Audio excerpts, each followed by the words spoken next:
जय माता दी। राधे राधे। आइए सुनते हैं मासिक दुर्गा अष्टमी की व्रत कथा।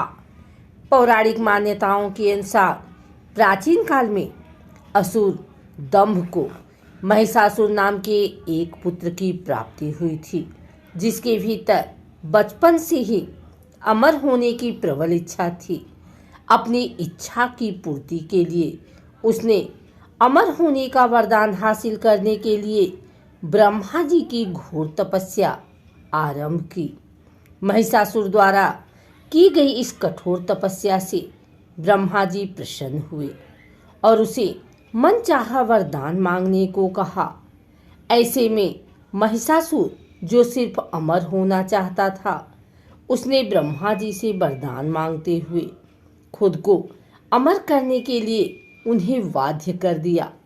परंतु ब्रह्मा जी ने महिषासुर को अमरता का वरदान देने की बात कहते हुए टाल दी कि जन्म के बाद मृत्यु और मृत्यु के बाद जन्म निश्चित है, इसलिए अमरता जैसी किसी बात का कोई अस्तित्व नहीं है।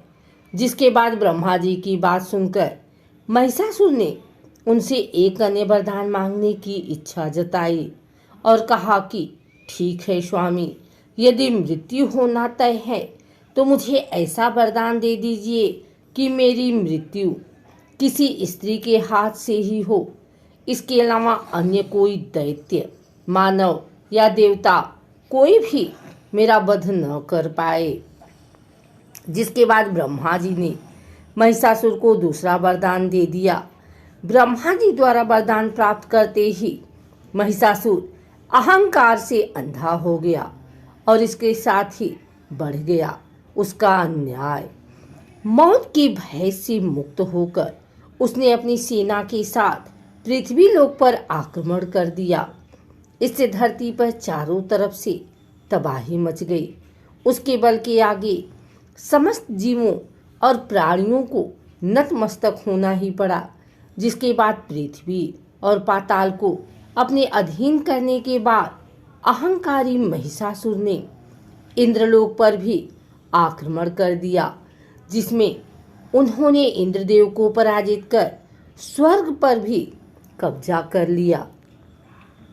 महिषासुर से परेशान होकर सभी देवी देवता त्रिदेवों अर्थात महादेव, ब्रह्मा और विष्णु के पास सहायता मांगने पहुँचे। इस पर विष्णु जी ने उसके अंत के लिए देवी शक्ति के निर्माण की सलाह दी।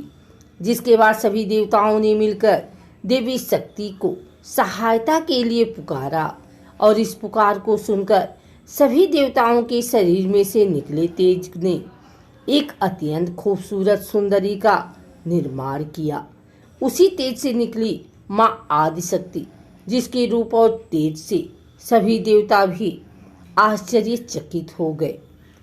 त्रिदेवों की मदद से निर्मित हुई देवी दुर्गा को हिमवान ने सवारी के लिए सिंह दिया और इसी प्रकार वहां मौजूद सभी देवी देवताओं ने माँ दुर्गा को अपने एक एक अस्त्र शस्त्र सौंपे और इस तरह स्वर्ग में देवी दुर्गा को इस समस्या हेतु तैयार किया गया। माना जाता है कि देवी का अत्यंत सुंदर रूप देखकर महिषासुर उनके प्रति बहुत आकर्षित होने लगा और उसने अपने एक दूत के जरिए देवी माँ के पास विवाह का प्रस्ताव तक पहुँचाया। अहंकारी महिषासुर की इस ओछी हरकत ने देवी भगवती को अत्यधिक क्रोधित कर दिया। जिसके बाद ही माँ ने महिषासुर को युद्ध के लिए ललकारा। माँ दुर्गा से युद्ध की ललकार सुनकर ब्रह्मा जी से मिले वरदान के अहंकार में अंधे हो चुके महिषासुर उनसे युद्ध करने के लिए तैयार भी हो गया। इस युद्ध में एक एक करके महिषासुर की संपूर्ण सेना का माँ दुर्गा ने सर्वनाश कर दिया। इस दौरान माना ये भी जाता है कि ये युद्ध पूरे 9 दिनों तक चला, जिस दौरान असुरों के सम्राट महिषासुर ने विभिन्न रूप धरकर देवी माँ को छलने की कई बार कोशिश की, लेकिन उसकी सभी कोशिश आखिरकार नाकाम रही और देवी भगवती ने अपने चक्र से इस युद्ध में महिषासुर का सिर काटते हुए उसका वध कर दिया। इस तरह देवी भगवती के हाथों महिषासुर की मृत्यु संभव हो पाई। माना जाता है कि जिस दिन मां भगवती ने स्वर्गलोक, पृथ्वीलोक और पाताल लोक को महिषासुर के पापों से मुक्ति दिलाई, उस दिन से ही दुर्गा अष्टमी का पर्व प्रारंभ हुआ।